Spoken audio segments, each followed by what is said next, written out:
Hey all, happy Saturday. I hope you are having a good day despite probably feeling a little bit of cabin fever, spending a lot of time in your house. Um, I know that one of the things that I've thought about in this current time is how am I going to make good use of the time that I'm not out at restaurants with friends, the time that I'm not out socializing, doing whatever. And so some of the stuff that came to mind, I almost had a physical reaction to because there was some fear related to doing those things, to launching into those places. So I thought, I spent some time thinking about comfort zones, and I thought, let me just address that and share my thoughts on it and what I've been learning about moving out of my comfort zone. So the first thing is that I used to just think comfort zone is where you're comfortable, but that's almost I think I was duping myself because the more that I thought about it, I realized that all the things that I was saying were my comfort zone, or at least most of them, were the things that I was allowing fear to prevent me from doing. So I almost wanted to rephrase it from comfort zone to fear zone because the things that I was staying in my comfort zone for were the things that I was fearful of doing. And so as long as I stayed in that place, I didn't have to confront that fear. So as I thought more about it, and I love to, look up things and do a bit of reading, I saw something that was really interesting because it talked about it actually called fear zone. Instead of calling your comfort zone your fear zone, it said that as the next step. And we moved from a place of a comfort zone to a fear zone to a learning zone to a growth zone. And so I really wanted to adapt that in my own life and show how when I push myself past my place of comfort and I confront whatever I'm fearful of, which most of the time when I get to the other side, I'm astounded that I was ever fearful of it or put as much stock in or much energy in being that fearful of the thing that when I actually tried it, it wasn't as big a deal. So I think I talked about this when I did my very first Facebook Live because I made every excuse under the book when my friends were telling me, to start doing some lives, get on there, let people know what you think about certain things and let them see what you do. And I had every reason why that wouldn't work.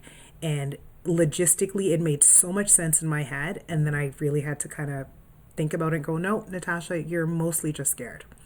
And so when I admitted I was scared, then I had to do something about it, or at least I chose to do something about it. And I remember doing my very first one, and I probably was sweating buckets internally, and just my mouth was dry, and I was, I felt uncomfortable. But I remember at the end going, okay, that wasn't that bad. And then I did it again. And I was like, this really isn't that bad. And why am I feeling fearful of doing it? Now I'm doing Facebook Live and Instagram Live and random videos and just learning that I can access so much more when I step out of that place where I say I'm comfortable.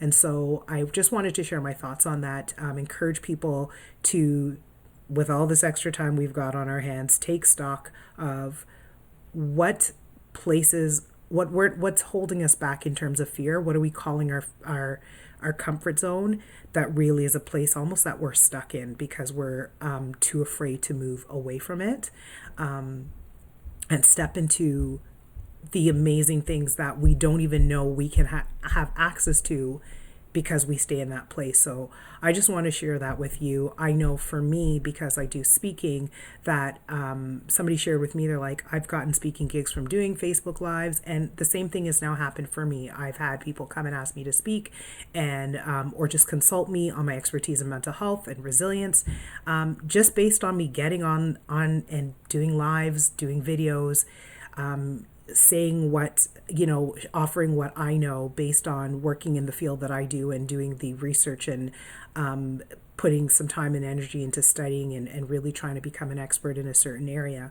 So for anybody who's feeling, that they're in their comfort zone and there are things that are hard to do, it's kind of like ripping off the band-aid. You just kind of do it. I will definitely say it's as easier said than done, but when you do it, you will be relieved that you did. You will find that you are probably looking forward to doing it again. And there's a whole world to access outside of your comfort zone that if you just don't know, if you don't get out of it, you'll never see. So I would just encourage everybody to step outside of their comfort zone, think about the things they're fearful of, create a plan to step out of that place of fear, because then you move into learning and then move into growth. And for me, that's where I want to live. I want to be living in that growth zone and living the best life that God has for me. So I just want to share my thoughts on that. I hope everyone has a wonderful day and happy Saturday, as I said. Bye.